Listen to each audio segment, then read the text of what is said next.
Durante la mayor parte del siglo pasado, el único objeto conocido fuera de Neptuno era Plutón, un pequeño planeta con un diámetro de apenas 2.300 kilómetros.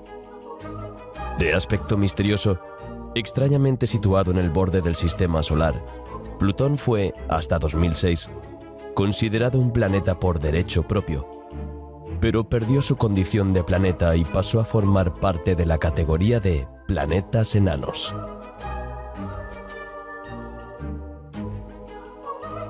Querido viajero, buenos días. Hoy exploramos los confines del sistema solar para descubrir los misterios más increíbles más allá de Neptuno. Antes de partir hacia una nueva aventura, recuerda darle a me gusta al vídeo y suscribirte al canal para no perderte nada. Gracias y buen viaje.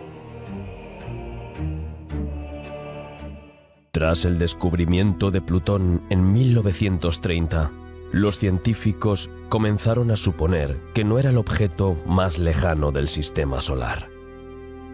En aquella época, ningún telescopio había sido capaz de detectar objetos tan pequeños a tal distancia, pero había muchas pruebas circunstanciales de la existencia de planetas enanos, asteroides, meteoritos, cometas y otros cuerpos celestes en los límites de nuestro sistema solar. Algunos científicos tenían sus propias ideas sobre lo que se escondía en esta lejana oscuridad. La mayoría de estas teorías se basaban en el movimiento de los cometas. El 30 de agosto de 1992 se descubrió el primer objeto del cinturón de Kuiper, el cinturón de asteroides situado más allá de Plutón. Se llamó 1992 QB1. Desde entonces, se han descubierto miles de objetos similares en el cinturón de Kuiper. Los astrónomos sugieren que el hipotético planeta 9 también podría estar escondido en esta zona. Resulta que los límites de nuestro sistema solar no terminan aquí. Hay otra formación, la nube de Oort. Los científicos creen que los objetos del cinturón de Kuiper y la nube de Oort son restos de la formación del sistema solar hace unos 4.600 millones de años. Conozcamos más sobre esta misteriosa y remota región del sistema solar y los secretos que puede albergar. Desde el siglo XX, los astrónomos estudian la región interior de nuestro sistema solar, pero aún hoy no se conoce con precisión lo que hay en su periferia. Esta misteriosa zona se ha convertido en una fuente de descubrimientos excepcionales para los científicos, ya que en las últimas décadas se han encontrado allí varios objetos espaciales. A medida que avanzaba la tecnología de exploración espacial, los astrónomos comenzaron a descubrir objetos transneptunianos. Los científicos pudieron mirar más allá de Neptuno y descubrir una serie de cuerpos del sistema solar en esta región hasta ahora desconocida. Se descubrió que los objetos transneptunianos orbitan alrededor de nuestra estrella a una distancia de más de 4.500 millones de kilómetros. Estos objetos forman el cinturón de Kuiper y más allá, la nube de Oort.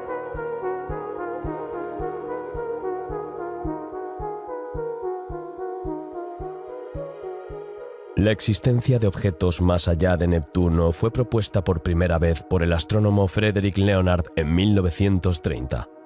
Según él, Plutón está lejos de ser el objeto más lejano del sistema solar. Y resultó que tenía razón. 13 años después, otro astrónomo, Kenneth Edgeworth, confirmó las palabras de Leonard con su hipótesis de que en el borde de nuestro sistema hay una nebulosa llena de pequeños cuerpos que nunca se fusionaron en un solo planeta. Hoy sabemos que el sistema solar está formado por el Sol y todo lo que orbita alrededor de él: los planetas y sus satélites, los planetas enanos, los asteroides, los objetos del cinturón de Kuiper y los cometas de la nube de Oort. Las dimensiones del sistema solar se definen en términos de la distancia del Sol a la Tierra, llamada unidad astronómica. Una unidad astronómica equivale a 150 millones de kilómetros. Uno de los objetos conocidos más lejanos que orbitan alrededor del Sol es el planeta enano Eris, descubierto en julio de 2005. Eris se encuentra a una distancia de unas 97 unidades astronómicas del Sol. Pero en el borde del sistema solar, a una distancia de 90 unidades astronómicas, hay otro planetoide llamado Sedna, cuya órbita más lejana será de unas 900 unidades astronómicas.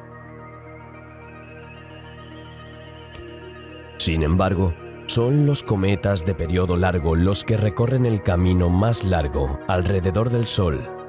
Estos cometas tienen órbitas extremadamente excéntricas y pueden alcanzar distancias orbitales de 50.000 unidades astronómicas y más. Estos cometas proceden de la nube de Oort, una enorme región esférica compuesta por varios miles de millones de cometas. El cinturón de Kuiper se conoce a menudo como el borde del sistema solar.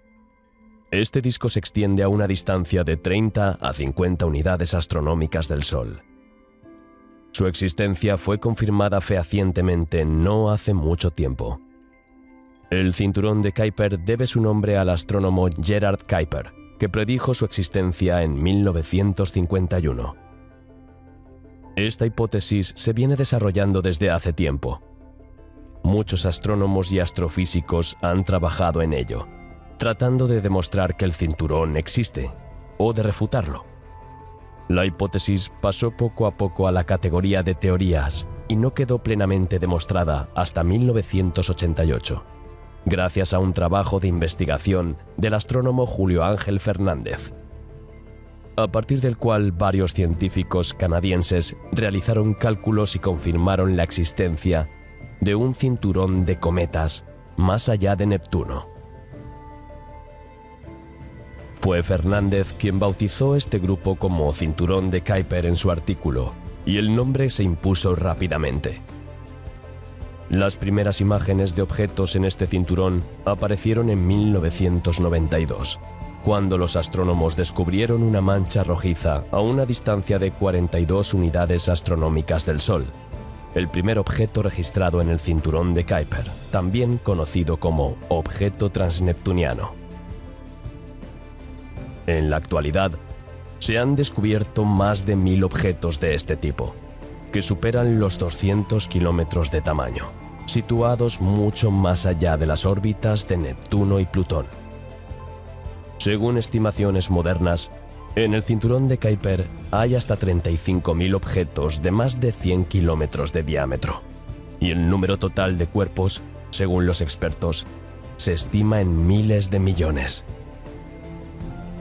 Como resultado, el cinturón de Kuiper tiene una masa total cientos de veces mayor que el cinturón de asteroides entre las órbitas de Marte y Júpiter.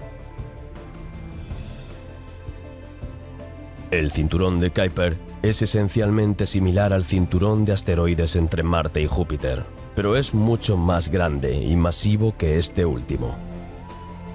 El cinturón de Kuiper se estudia activamente en la actualidad porque sus objetos podrían ser restos de las primeras fases de acreción del sistema solar, es decir, más antiguos que todos los planetas.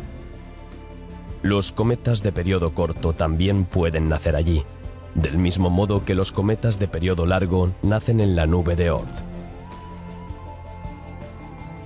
El cinturón de Kuiper contiene principalmente pequeños cuerpos sobrantes de la formación del sistema solar y varios planetas enanos, incluido Plutón, que fue degradado a esta categoría desde los planetas ordinarios en 2006. Se supone que la mayoría de los objetos del cinturón de Kuiper están compuestos de hielo con pequeñas impurezas de materia orgánica, es decir, cerca de material cometario. Además de los núcleos cometarios habituales en el cinturón de Kuiper, se han encontrado objetos con un marcado color rojo en su superficie. El color rojo se considera un signo de la presencia de moléculas que contienen carbono y oxígeno, compuestos orgánicos. ¿Podrían los cometas haber traído a la Tierra las materias primas para la vida? Los científicos creen que el cinturón de Kuiper no es eterno. El cinturón está formado por muchos objetos que chocan constantemente y se convierten en polvo. En unos cientos de millones de años, el cinturón de Kuiper será un recuerdo lejano.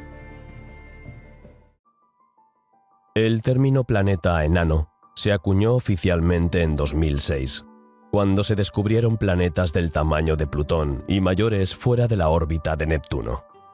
Desde entonces, muchos cuerpos del sistema solar han sido llamados planetas enanos. El concepto ha sido objeto de gran controversia, especialmente en lo que respecta al estatus y la naturaleza de Plutón. Los planetas enanos reconocidos actualmente por la Unión Astronómica Internacional son Plutón, Eris, Makemake, Haumea y Ceres. Este último situado en el cinturón de asteroides entre Marte y Júpiter. Estos cuerpos celestes se denominan planetas enanos porque orbitan alrededor del Sol con suficiente masa como para ser casi esféricos. Pero a diferencia de los planetas ordinarios, no pueden despejar su órbita de otros objetos. Para que un cuerpo sea esférico, debe tener suficiente masa para contrarrestar su propia gravedad. La presión interna forma entonces la capa superficial, proporcionando la plasticidad que rellena las elevaciones y depresiones. Esto no ocurre con los asteroides. Por lo general, estos planetas enanos están formados por capas de hielo alrededor de un núcleo rocoso. Orbitan en el cinturón de Kuiper, una región más allá de Neptuno que contiene miles de pequeños cuerpos helados pertenecientes a una familia de planetas enanos llamados plutoides. La Unión Astronómica Internacional ha determinado que de los objetos transneptunianos, solo los que tienen un diámetro de 838 kilómetros o más se convierten en enanos. En la actualidad, la Unión Astronómica Internacional reconoce la existencia de 5 planetas enanos, con unos 200 a la espera de ser confirmados, y el número total puede superar los 1000. Entre los posibles planetas enanos se encuentran Orcus, 2002 MS4, Quaoar, Gonggong y Sedna. Plutón es el segundo planeta enano más grande del sistema solar después de Eris. Clasificado originalmente como el 9º planeta del sistema solar, actualmente se considera un planeta enano del cinturón de Kuiper. Como la mayoría de los objetos del cinturón de Kuiper, Plutón está compuesto principalmente por roca y hielo y es relativamente pequeño. 5 veces la masa de la Luna y 3 veces su volumen. La órbita de Plutón tiene una gran excentricidad e inclinación respecto al plano de la eclíptica. Debido a la excentricidad de la órbita de Plutón, se acerca al Sol a una distancia de 29,6 unidades astronómicas. El sistema de Plutón está formado por 6 cuerpos gravitatorios: Plutón y Caronte, los 2 cuerpos principales, y 4 lunas mucho más pequeñas: Estigia, Nix, Kerberos e Hydra. Plutón y su luna Caronte forman un sistema binario y su baricentro se encuentra fuera de Plutón. Esto se debe a la relación entre las masas de ambos cuerpos, que es bastante grande, ya que la masa de Caronte es aproximadamente el 12% de la de Plutón. La composición de Plutón está representada por el hielo de agua. La superficie está cubierta por una costra de hielo. Hay crestas visibles, zonas claras y oscuras, y una cadena de cráteres. Con una masa de 1,305 por 1022 kilogramos, que equivale aproximadamente al 0,2 de la masa de la Tierra, Plutón es el segundo más masivo de los planetas enanos. Su atmósfera es una fina capa de nitrógeno, metano y monóxido de carbono que se evapora del hielo superficial. Las consideraciones termodinámicas dictan la siguiente composición de esta atmósfera: 99% de nitrógeno, algo menos del 1% de monóxido de carbono y 0,1% de metano. A medida que Plutón se aleja del Sol, su atmósfera se congela gradualmente y se deposita en la superficie. Cuando Plutón se acerca al Sol, la temperatura cerca de su superficie hace que el hielo se sublime y se convierta en gas. Esto crea un efecto antisolitario. Al igual que el sudor enfría el cuerpo al evaporarse de la superficie de la piel, la sublimación tiene un efecto refrigerante en la superficie de Plutón. Los científicos han calculado recientemente que la temperatura de la superficie de Plutón es de unos menos 230 grados Celsius. La órbita de Plutón está muy inclinada respecto a la eclíptica, más de 17 grados, y es muy excéntrica. Es muy diferente de las órbitas de los demás planetas del Sistema Solar, que son casi circulares y forman un pequeño ángulo con el plano de la eclíptica. La distancia media de Plutón al Sol es de 39 unidades astronómicas, pero debido a la elevada excentricidad de la órbita, esta distancia varía de 29 a 49 unidades astronómicas. La luz del Sol tarda unas 5 horas en llegar a Plutón, el mismo tiempo que tardan las ondas de radio en viajar desde la Tierra hasta una nave espacial cercana a Plutón. El planeta enano Plutón tiene 5 lunas. El más grande y cercano es Caronte. Fue encontrada en 1978 por James Christie, que estaba mirando fotografías antiguas. Las otras lunas están escondidas detrás: Estigia, Nix, Kerberos e Hydra. Caronte, Estigia y Kerberos tienen masa para formar esferoides, pero Nix e Hydra parecen alargados. El sistema Plutón-Caronte es interesante porque su centro de masa está fuera del planeta. En 2007, se observaron cristales de agua e hidratos de amoníaco en Caronte. Esto sugiere que Plutón tiene criogeysers activos y un océano. Los satélites podrían haberse formado como resultado del impacto de Plutón y un gran cuerpo al principio del origen del Sistema Solar. A principios del siglo XX, los científicos buscaban el planeta X, ahora llamado Planeta 9, responsable de las irregularidades que aún existían en el movimiento de Urano. Así, el 13 de marzo de 1930, Plutón fue descubierto por el astrónomo estadounidense Clyde Tombaugh. Posteriormente, se comprobó que era demasiado pequeño para encajar en la teoría del noveno planeta, que afectaría a Urano. Las desviaciones de la órbita de Urano han recibido desde entonces una explicación diferente, a saber, que la masa de Neptuno se ha determinado erróneamente. Desde 1992, se han descubierto muchos objetos helados fuera de la órbita de Neptuno, como Quasar, Sedna y, sobre todo, Eris, que es un 27% más masivo que Plutón. Los astrónomos tienen claro que Plutón no es más que un objeto muy grande del cinturón de Kuiper. El 24 de agosto de 2006, los científicos de la Unión Astronómica Internacional retiraron a Plutón su condición de planeta, trasladándolo al grupo de los planetas enanos.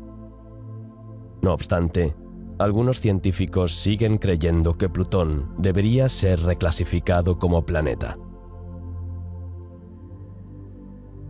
Situado más allá de la órbita de Plutón, Eris se considera el mayor planeta enano del Sistema Solar y el mayor objeto transneptuniano del cinturón de Kuiper. Es tan grande que algunos lo llaman el 10º planeta. El descubrimiento del planeta enano Eris, confirmado oficialmente en 2005, fue un momento importante, ya que es más grande que Plutón. Es la que impulsó la revisión de la definición del concepto de planeta. En el momento del descubrimiento, Los científicos pensaron que estaban ante el 10º planeta porque era un cuerpo del cinturón de Kuiper más grande que Plutón. Algunos estuvieron de acuerdo, pero hubo quienes empezaron a discutir sobre la naturaleza del objeto. En aquel momento, la propia definición no tenía criterios claros. La Unión Astronómica Internacional tuvo que intervenir en 2006 y presentar nuevos criterios de clasificación. Resultó que algunos objetos, incluido Plutón, no cumplían este último requisito. Por ello, propusieron una nueva categoría: los planetas enanos. El diámetro de Eris es de unos 2.400 kilómetros, es decir, un 6% mayor que el de Plutón. Su masa se determinó a partir de su luna, la diminuta Dysnomia, que tiene un periodo de revolución de 16 días. Eris orbita el Sol en 558 años. Su distancia máxima es de 97 unidades astronómicas y su distancia mínima es de 37. La órbita es extremadamente excéntrica, pero no se acerca a Neptuno, por lo que no está influenciada por el planeta. Eris es brillante y puede verse incluso con un telescopio pequeño. La presencia de desintegración radiactiva sugiere un posible océano interno en estado líquido. Se ha demostrado la presencia de hielo de metano, y la capa superficial puede parecerse a las muestras de Plutón. La temperatura de la superficie oscila entre -243 y -217 grados Celsius.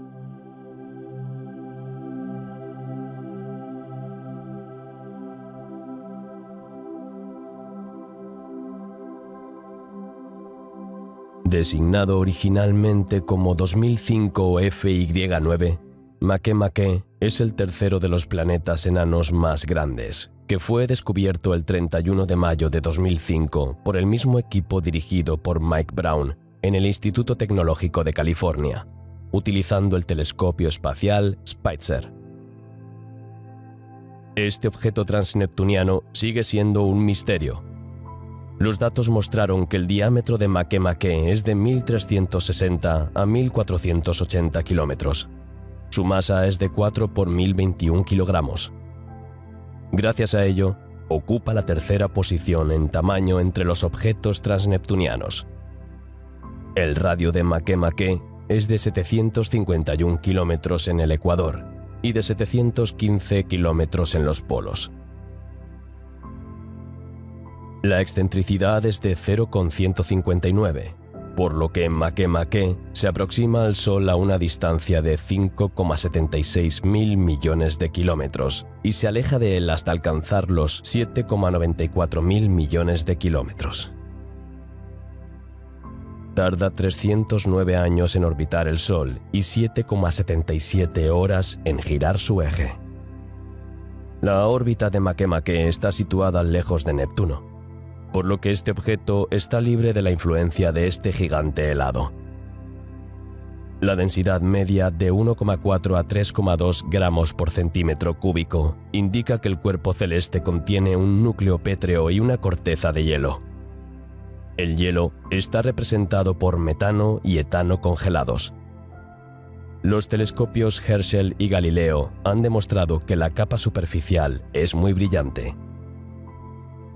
El color del planeta enano Makemake parece rojo, lo que significa que tiene un alto nivel de tholins en la capa de hielo. Además, no tiene una atmósfera notable, pero el metano es capaz de asegurar una atmósfera de transición. De hecho, cuando un planeta enano se acerca al Sol, se produce la sublimación del nitrógeno y otros hielos, formando una fina capa atmosférica. Esto explicaría el agotamiento del nitrógeno.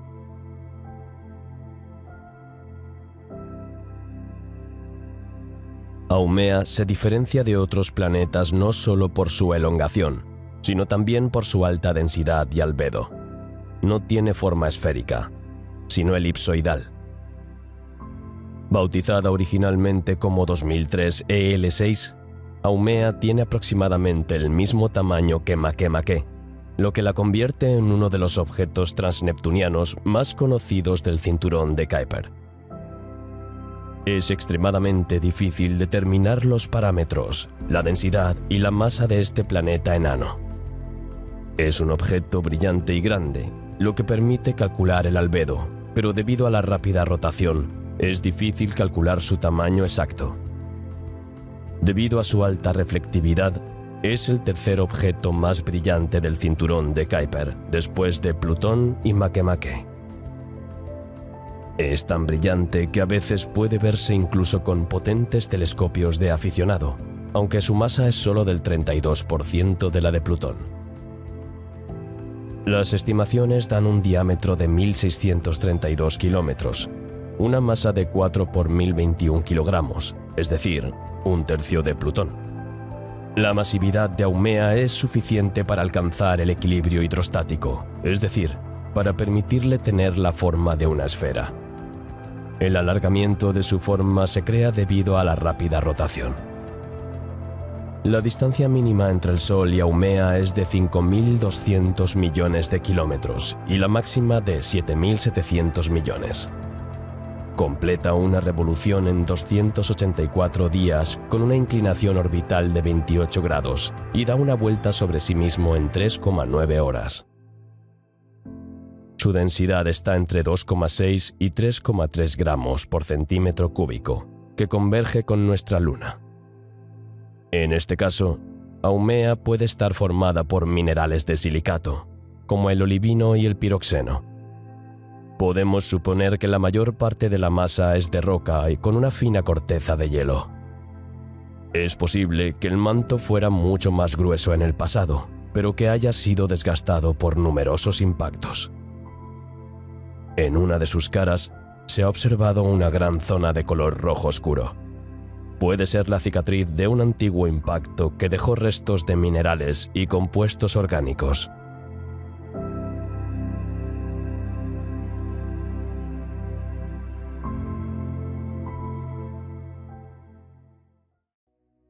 Los objetos transneptunianos son cuerpos celestes que orbitan alrededor del Sol en una órbita mayor que la de Neptuno.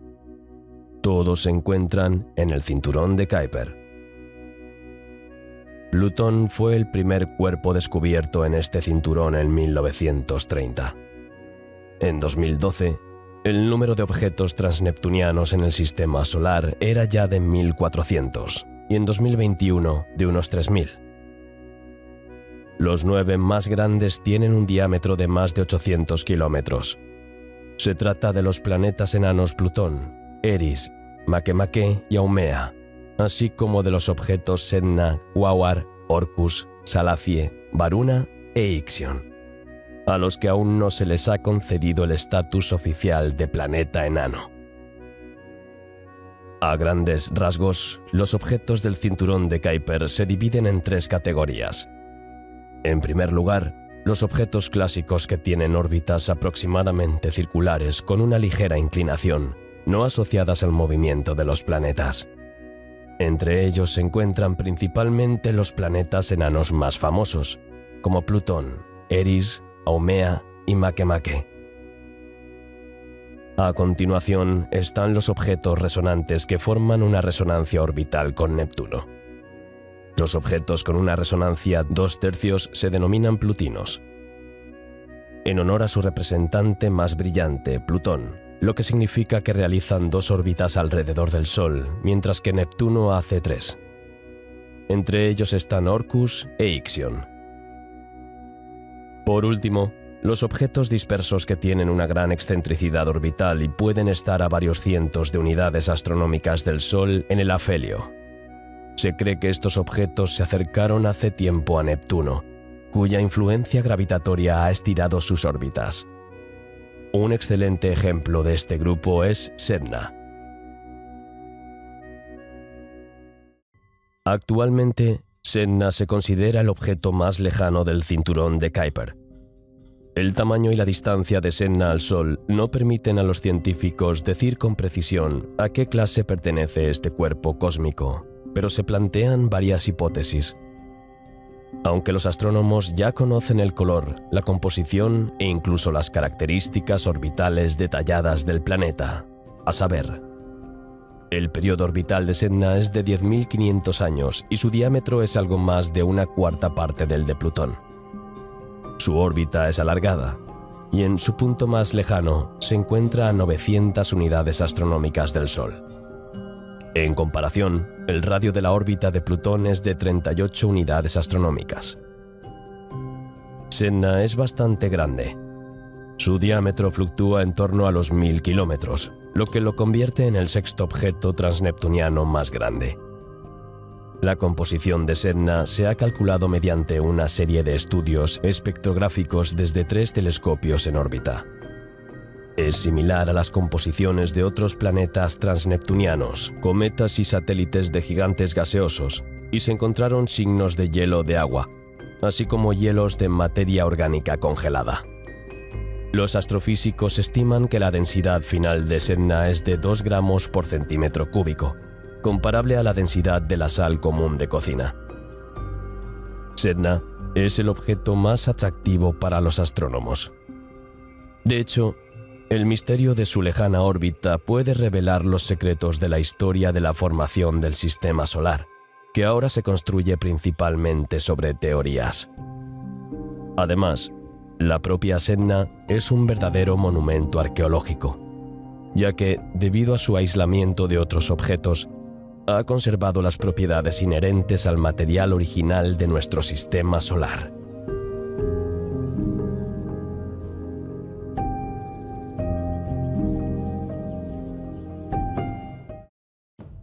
Quaoar es un cuerpo celeste descubierto en 2002 por los científicos del Observatorio Palomar de California y bautizado con el nombre de la deidad del pueblo indio Tonga. Su diámetro es de 1.260 kilómetros.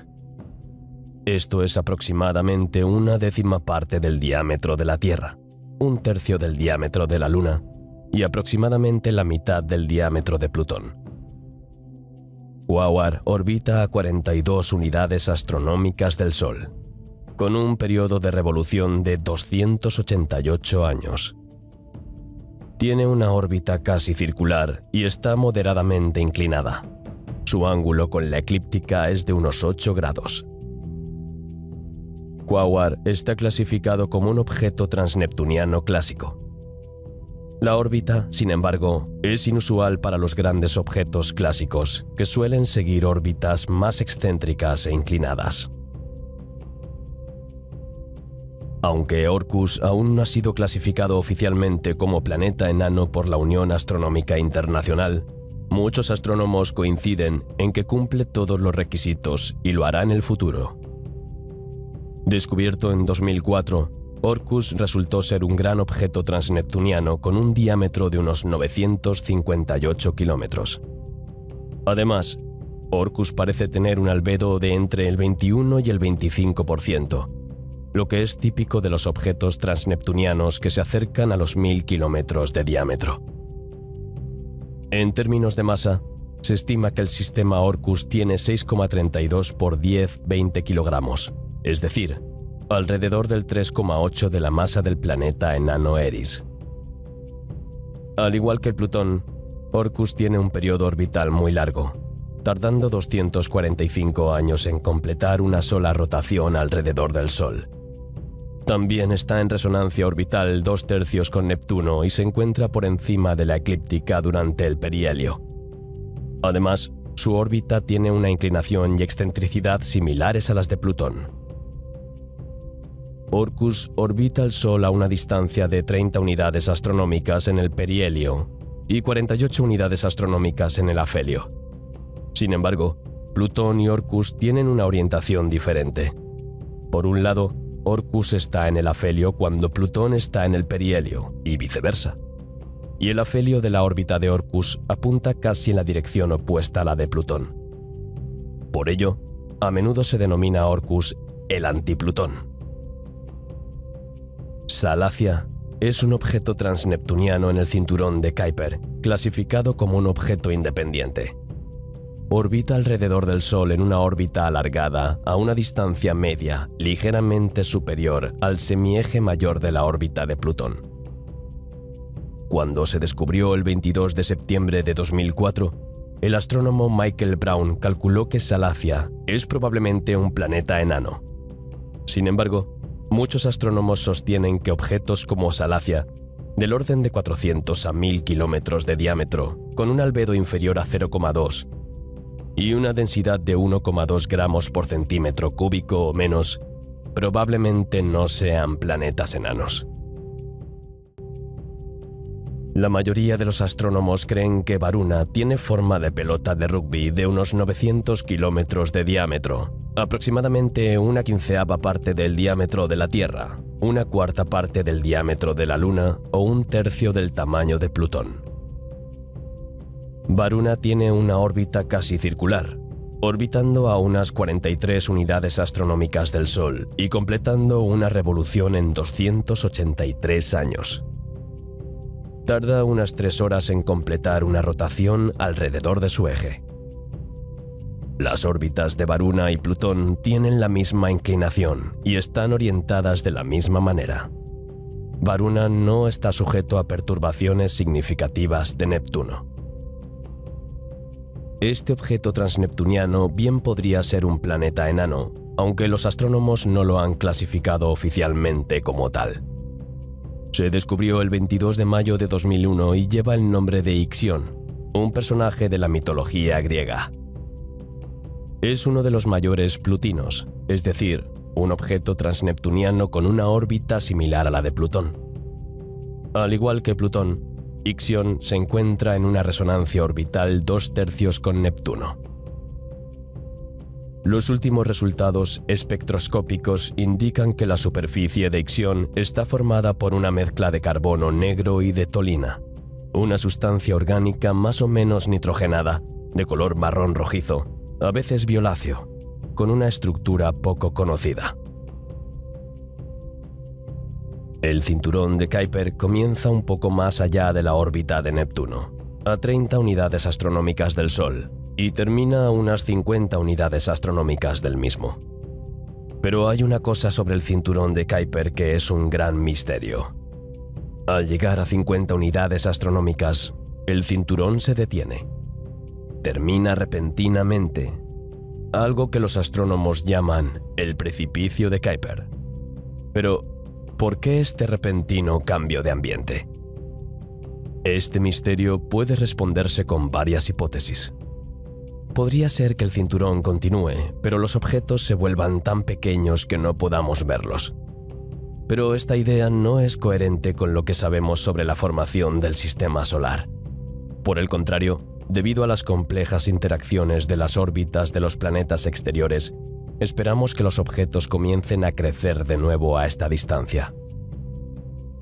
Una idea más emocionante es que los objetos pueden haber sido atraídos por la atracción gravitatoria de un planeta aún desconocido. Dicho planeta, que sería el 9º del sistema solar, podría tener el tamaño de la Tierra o de Marte. La posible existencia de un planeta 9 a una distancia muy grande del Sol plantea, por tanto, la cuestión del número de planetas de nuestro sistema solar. Es muy posible que haya otros planetas a grandes distancias de nuestra estrella, por lo que sus perturbaciones en los objetos circundantes aún no se han notado. Desgraciadamente, es difícil ver algo desde tan lejos, así que el misterio aún no ha terminado. Más allá del cinturón de Kuiper se encuentra otra formación, llamada nube de Oort. La idea de una nube de este tipo fue planteada por primera vez por el astrónomo estonio Ernst Eppik en 1932, y luego desarrollada teóricamente por el astrofísico holandés Jan Oort en la década de 1950, que dio nombre a la nube. Que los cometas se originan en una envoltura esférica extendida de cuerpos helados en la periferia del sistema solar. Este enorme enjambre de objetos se llama ahora la nube de Oort. Se extiende en una esfera con un radio de 5.000 a 100.000 unidades astronómicas. La nube de Oort es una región hipotética situada a medio camino entre el Sol y la heliopausa, el límite donde el viento solar procedente de nuestro Sol es detenido por el medio interestelar.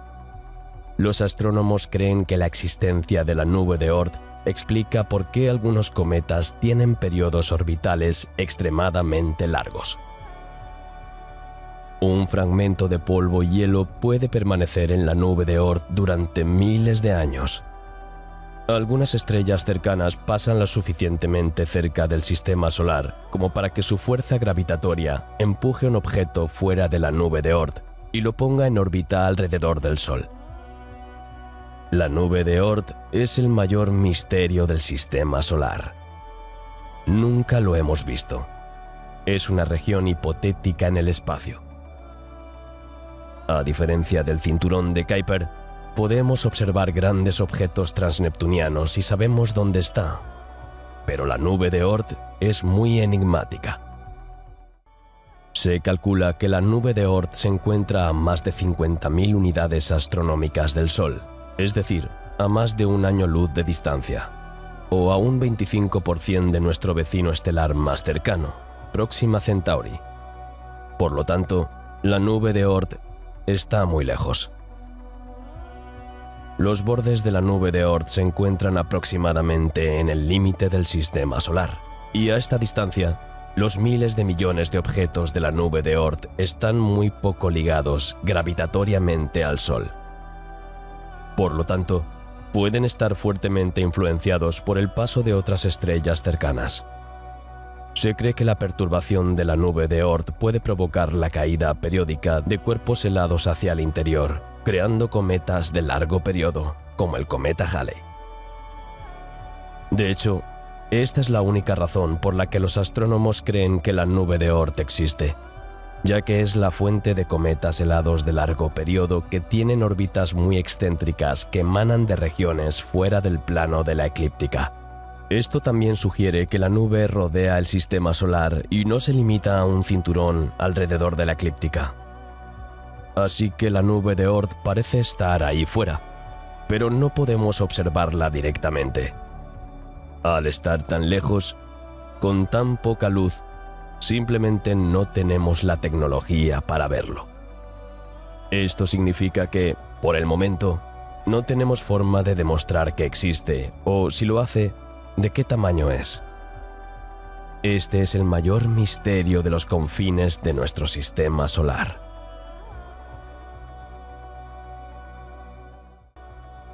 En 1950, el cosmogonista holandés Jan Oort, tras analizar la distribución de las órbitas de los cometas entonces conocidos, sugirió que los cometas de periodo largo se originan en una región en el borde del sistema solar, a una distancia de entre 20.000 y 200.000 unidades astronómicas.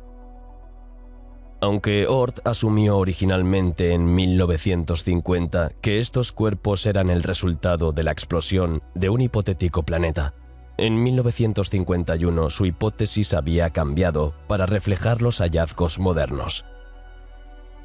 Lo más probable es que esta nube se haya formado a partir de un disco protoplanetario original de gas denso, que a su vez apareció cerca del todavía muy joven Sol al principio de la formación de nuestro sistema. Por tanto, esta nube podría tener ahora más de 4.500 millones de años. De hecho, la nube de Oort es una continuación del cinturón de Kuiper. Los objetos podrían haberse fusionado más cerca del Sol, pero debido a la atracción gravitatoria con los gigantes de gas, fueron expulsados a una distancia muy grande. De hecho, el proceso evolutivo de los planetas gigantes, especialmente Júpiter y Saturno, cuando alcanzan una masa suficientemente grande, crean perturbaciones gravitatorias que se vuelven tan fuertes que empiezan a expulsar masivamente planetesimales de las zonas más cercanas de sus órbitas. Esta nube, formada por millones de estos cuerpos helados, se denominó posteriormente nube de Oort. Se trata de un gigantesco depósito en el que se encuentran cuerpos cometarios que, bajo la influencia de estrellas que se acercan al Sol o de gigantes nubes de polvo gaseoso, cambian su órbita para caer en las regiones interiores de nuestro sistema solar. Un estudio realizado por científicos de la NASA ha demostrado que el enorme volumen de estos objetos es el resultado de un intercambio entre el Sol y las estrellas cercanas. Los modelos informáticos muestran que las mareas galácticas y estelares modifican las órbitas de los cometas, haciéndolas más circulares. Esta puede ser la razón por la que la nube de Oort tiene forma de esfera. Las simulaciones también confirman que la creación de la nube exterior es coherente con la idea de que el Sol se originó en un cúmulo de 200 a 400 estrellas. La composición de la nube de Oort consta de dos partes. Una nube exterior esférica, de 20.000 a 50.000 unidades astronómicas, y una nube interior en forma de disco, de 2.000 a 20.000 unidades astronómicas. El exterior está habitado por billones de cuerpos helados de 1 kilómetro de diámetro y miles de millones de 20 kilómetros. No hay información sobre el peso total, pero si el cometa Halley es un cuerpo típico, los cálculos conducen a una cifra de 3 por 10 a la 25 kilogramos, equivalente a la masa de 5 tierras. A veces, el paso de las estrellas perturba la órbita de uno de los cuerpos, haciendo que se desplace por el sistema solar interior como un cometa de largo periodo. Estos cometas tienen una órbita muy amplia y alargada y normalmente solo se observan una vez. Un ejemplo de cometa de largo periodo es el Halley y el Swift-Tuttle. La mayoría de los cometas están llenos de agua, etano, amoníaco, metano, cianuro de hidrógeno y monóxido de carbono. El 1 al 2% puede consistir en objetos asteroidales. En cambio, los cometas de periodo corto, con un periodo orbital inferior a 200 años, se mueven en el plano de los planetas y llegan a nosotros desde el cinturón de Kuiper. Se cree que la nube de Oort tiene la mayor densidad en el plano de la eclíptica, ya que aproximadamente una sexta parte de todos los objetos de la nube de Oort se encuentran aquí. La temperatura aquí no supera los menos 269 grados centígrados, lo que se aproxima al cero absoluto.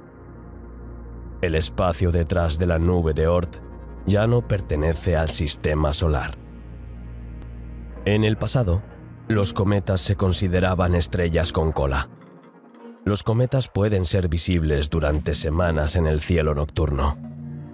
Aristóteles pensaba que los cometas eran vapores brillantes en la atmósfera. El astrónomo danés Tycho Brahe se dio cuenta de que estos cuerpos celestes están más lejos que la Luna y provienen del espacio profundo. Edmund Halley descubrió que el cometa de 1682 tenía la misma órbita que los cometas de 1531 y 1607. Así que era el mismo objeto. Galileo predijo el regreso de este cometa en 1758. Los cometas se mueven alrededor del Sol en órbitas muy elípticas. Los periodos varían mucho, desde unos pocos años hasta varios miles de años. Lo más probable es que los cometas de largo periodo viajen desde la nube de Oort, situada en los límites exteriores del sistema solar, en la que circulan millones de núcleos cometarios. En general, los cometas orbitan alrededor del Sol en dos grupos distintos, en el cinturón de Kuiper y en la nube de Oort. La mayoría de los cometas con periodos orbitales inferiores a 500 años se originan en el cinturón de Kuiper.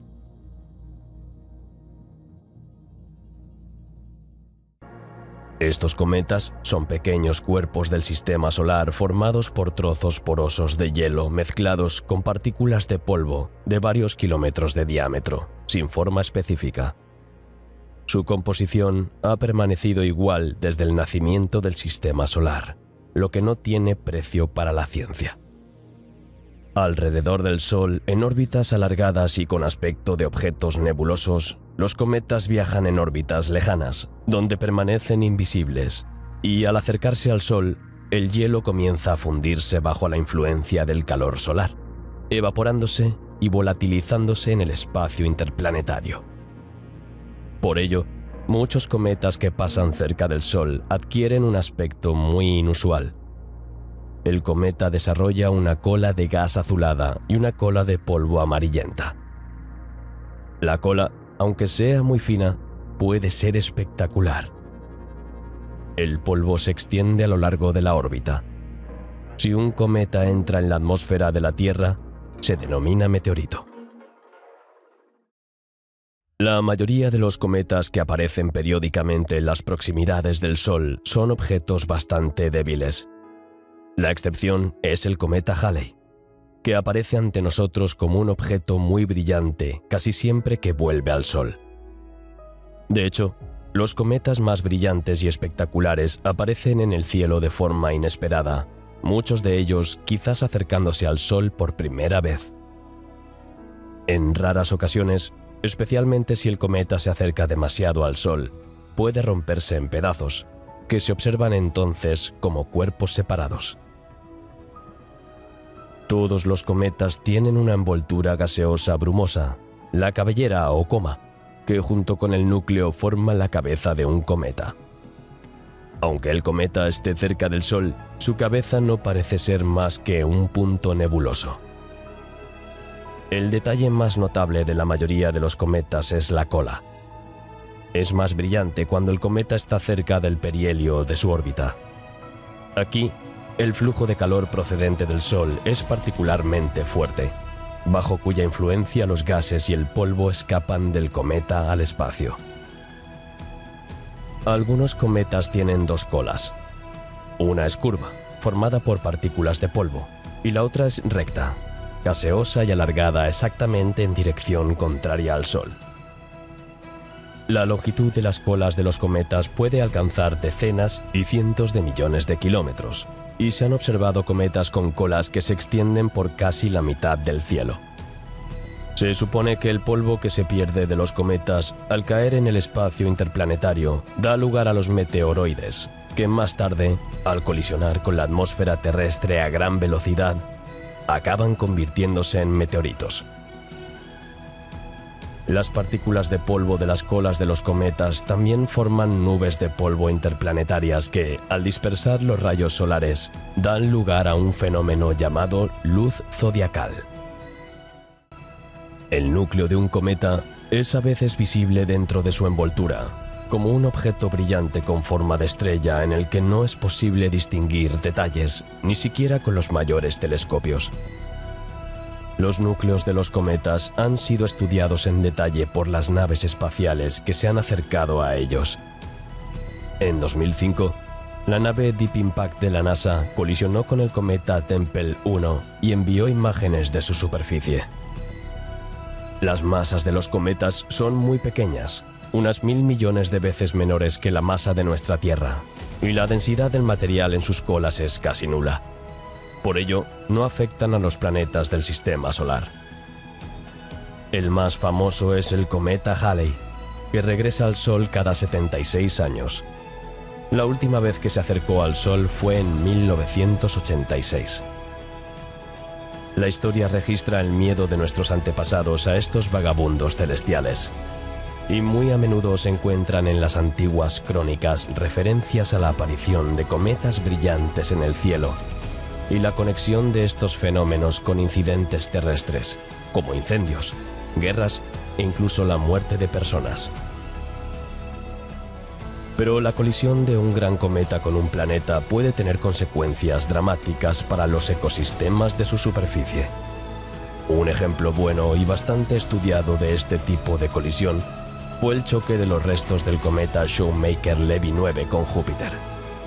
En julio de 1994, fragmentos de este cometa bombardearon la densa atmósfera de Júpiter a velocidades de hasta 210.000 km/h.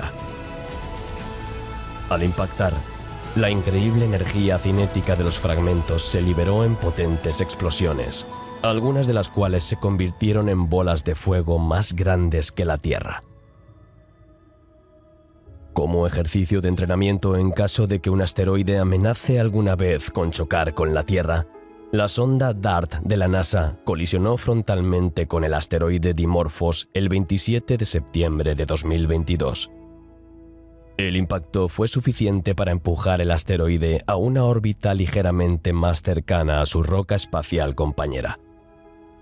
Esta exitosa misión fue la primera para la NASA en el marco de un programa de defensa planetaria para desarrollar soluciones para desviar asteroides en caso de que amenacen la Tierra. No es del todo correcto hablar de los límites del sistema solar en nuestro sentido geográfico terrestre. En el espacio, todos los límites son condicionales, determinados por una gran cantidad de datos registrados por los instrumentos. Todo el mundo sabe que el Sol es una fuente de luz y calor, pero además, el Sol emite constantemente una enorme corriente de plasma. Esto se llama el viento solar. Para responder a la pregunta de dónde termina exactamente el sistema solar, hay que entender dónde vuela el viento solar y dónde deja de dominar la gravedad solar. La corriente de partículas viaja a una velocidad de aproximadamente 1,5 millones de kilómetros por hora, creando una especie de análogo a la atmósfera que existe en algunos planetas. Esta formación se denomina heliosfera. Así, la zona que está bajo la influencia constante del viento solar se llama heliosfera. El límite de la heliosfera, llamado heliopausa, se encuentra a una distancia de unas 100 unidades astronómicas del Sol. La cuestión de dónde termina exactamente el sistema solar y dónde empieza el espacio interestelar no tiene una respuesta clara en la actualidad. A la hora de determinar los límites condicionales del sistema solar, es necesario tener en cuenta dos factores principales: la distancia a la que termina la acción del viento solar y la distancia a la que se extiende la gravedad de la estrella. A una distancia de 60 a 70 unidades astronómicas del Sol, el viento solar comienza a ralentizarse rápidamente debido a la interacción con el gas interestelar, y en la heliopausa, el flujo de plasma solar está completamente equilibrado por la presión del gas interestelar. Sin embargo, la gravedad del Sol domina a distancias mucho mayores. Algunos científicos creen que la esfera de Hill, que es una esfera dominada por la influencia gravitatoria del cuerpo, se extiende 125.000 unidades astronómicas para el Sol. Por lo tanto, es esta distancia la que puede llamarse borde completo del sistema solar.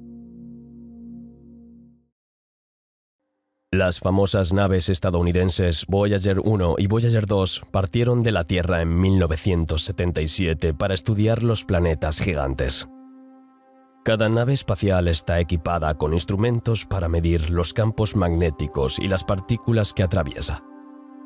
Desde entonces, las dos sondas han trazado su camino hacia el espacio interestelar y, por tanto, hacia la heliosfera. Sin embargo, intentar comprender toda la heliosfera a partir de dos sondas, Voyager 1 y 2, es como intentar comprender el tiempo de todo el Océano Pacífico a partir de dos estaciones meteorológicas. Para estudiar mejor la heliosfera, las dos sondas colaboran con la Interstellar Frontier Explorer. Este último es un satélite del tamaño de una maleta de 80 kilos lanzado por la NASA en 2008. Desde entonces, orbita la Tierra equipado con telescopios que observan los límites exteriores de la heliosfera. El satélite IBEX capta y analiza una clase de partículas llamadas átomos energéticamente neutros, o ENA, que se cruzan en su camino. Estos átomos se forman donde chocan el medio interestelar y el viento solar. Algunos de los átomos regresan al centro del sistema solar y al satélite IBEX. Por lo tanto, al recoger muchos de estos átomos individuales, es posible crear una imagen de nuestra heliosfera desde el interior. En 2012, la Voyager 1 fue más allá de la heliosfera, y en diciembre de 2018, la sonda Voyager 2 hizo lo mismo. Pero a pesar de ello, los aparatos siguen enviando señales a la Tierra. Descubrieron que los rayos cósmicos fuera de la heliopausa son unas 3 veces más intensos que dentro de la heliosfera. Además de las misiones Voyager 1 y 2, otras naves espaciales también están operando en los límites del sistema solar, como Pioneer 10, Pioneer 11 y New Horizons. Estos vehículos también acabarán abandonando la heliosfera y entrando en el espacio interestelar, como hicieron los Voyager 1 y 2. En 2006, la NASA envió la sonda New Horizons, cuyo principal objetivo es estudiar el planeta enano Plutón y sus lunas. Llegó en 2015, mostrando por primera vez la superficie del antiguo noveno planeta. Ahora se dirige al final del cinturón de Kuiper para examinar sus objetos. En las misiones espaciales, todavía no hemos llegado a la nube de Oort. Es aún más lejos. Voyager 1 es la sonda más alejada de la Tierra, a 23.300 millones de kilómetros. Dada la aceleración actual, la nave, ahora en el espacio interestelar, tardaría otros 100 años en alcanzar la nube de Oort. Les seguirán Pioneer 10 y 11, Voyager 2 y New Horizons. Sin embargo, dada la limitada energía que les queda a las sondas, como máximo una década, no podrán transmitir más datos cuando lo alcancen. Así, la principal dificultad del estudio es la enorme distancia. Para cuando la sonda llegue, habrán pasado siglos. Por el momento, solo podemos fijarnos en los cometas que llegan. Un dato interesante es que, tras decenas de miles de años, las sondas se encontrarán con otras estrellas. Por ejemplo, las sondas Voyager 1 y Pioneer 11 se encontrarán con la estrella Próxima Centauri y Pioneer 10 y Voyager 2 con la pequeña enana roja Ross 248. En 2025, la NASA lanzará la sonda de cartografía y aceleración interestelar, o IMAP. Las cámaras que capturan átomos energéticamente neutros en el IMAP tienen una mayor resolución y son más sensibles que las cámaras del IBEX. A la hora de definir los límites del sistema solar, es necesario indicar lo que se puede considerar como su límite. Hasta la fecha, se han barajado 3 hipótesis. Según la primera hipótesis, el radio del sistema solar se considera hasta el final del afelio del planeta más lejano, que es Neptuno. En este caso, el radio de todo el sistema sería de 4.545 millones de kilómetros. En cuanto a la segunda hipótesis, los científicos consideran que el radio del sistema solar se define en el extremo del objeto observado más lejano, que actualmente es Sedna. En este caso, el radio de todo el sistema sería de 143.730 millones de kilómetros. Para simplificar los cálculos y comprender el tamaño del sistema solar, las medidas no deben tomarse en kilómetros, sino en unidades astronómicas. Una unidad astronómica igual a 150 millones de kilómetros, la distancia de la Tierra al Sol. En este caso, el radio de la órbita de Sedna es de 955 unidades astronómicas. Por último, según la tercera hipótesis, el radio del sistema solar se considera hasta el borde de la heliosfera. En este caso, el radio de todo el sistema sería de 90 unidades astronómicas. Utilizando nuevos datos, los especialistas han creado un mapa en 3D del sistema solar tras 13 años de trabajo. La medición del mapa 3D fue recogida por un satélite de investigación llamado Interstellar Boundary Explorer, que fue lanzado en 2008. Este satélite de investigación se comportó como un murciélago en una cueva, solo que en lugar de sonar o la voz de un animal, se utilizó el viento solar. Durante todo el ciclo de actividad solar, de 2009 a 2019, el dispositivo midió el flujo de partículas que lo arrastró hacia el espacio interestelar. Y al mismo tiempo, intentaba atrapar los átomos que regresaban al interior del sistema solar. Mucho más allá de la órbita de Neptuno, del orden de 60 unidades astronómicas, el viento solar choca con el plasma interestelar. Esta interacción no solo frena las partículas emitidas por el Sol, sino que también genera un flujo constante de átomos neutros de alta energía. Es más bien débil, pero se nota, y sobre todo, tiene un carácter estrictamente único. El viaje del viento solar desde la estrella hasta el campo heliosférico dura entre 2 y 6 años. Midiendo cuidadosamente la actividad solar y el flujo de átomos neutros de alta energía, los científicos han comparado estos dos flujos de partículas multidireccionales. Gracias a ello, fue posible elaborar por primera vez un mapa tridimensional del límite de la heliosfera.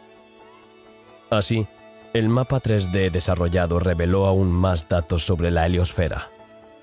En particular, la forma de la capa interior, en la que se encuentran el Sol y los planetas, se asemeja a una capa esférica.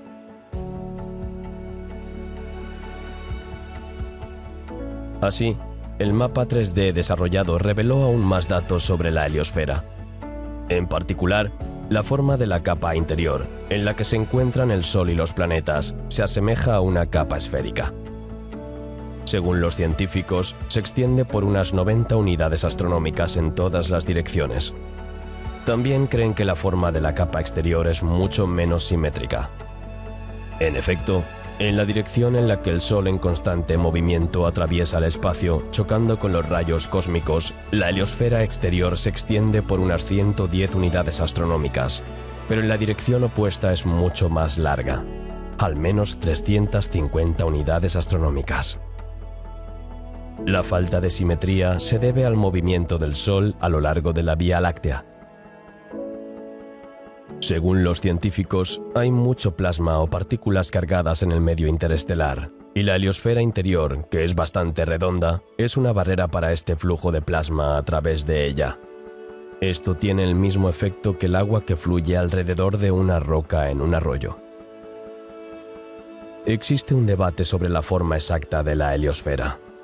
Sin embargo, los científicos coinciden en que tiene varias capas. Veamos las capas de adentro hacia afuera. En primer lugar, está la capa llamada choque terminal, que es la capa más profunda de la heliosfera que rodea todos los planetas principales de nuestro sistema solar. Aquí, el viento solar procedente del Sol se dispersa a toda velocidad, a más de 1 millón de kilómetros por hora, a lo largo de miles de millones de kilómetros, desafiando a las partículas del medio interestelar de toda la galaxia. El límite exterior de esta capa principal se denomina límite de la onda de choque. Luego está el heliogap, que existe fuera del límite de la onda de choque. En esta capa, el viento solar se mueve más lentamente y se desvía cuando encuentra la presión del medio interestelar en el exterior. A continuación, la heliopausa, que marca el límite final de plasma entre el Sol y el resto de la galaxia. En esta capa, los campos magnéticos de los vientos solares e interestelares están presionados, y las presiones internas y externas están en equilibrio. Por último, está el heliogap exterior, que representa la región fuera de la heliopausa que sigue afectada por la presencia de la heliosfera. Para conocer mejor la heliosfera, la NASA tiene previsto lanzar una nueva misión en 2025, denominada Sonda de Cartografía y Aceleración Interestelar. Los científicos esperan que esto les ayude a comprender mejor cómo interactúan los vientos solares y los rayos cósmicos en los bordes del sistema solar. Nuestro Sol es una estrella, como miles de millones de otras en el universo, algunas de las cuales también tienen astrosferas. Nuestra heliosfera es la única astrosfera en la que estamos realmente y podemos estudiar de cerca.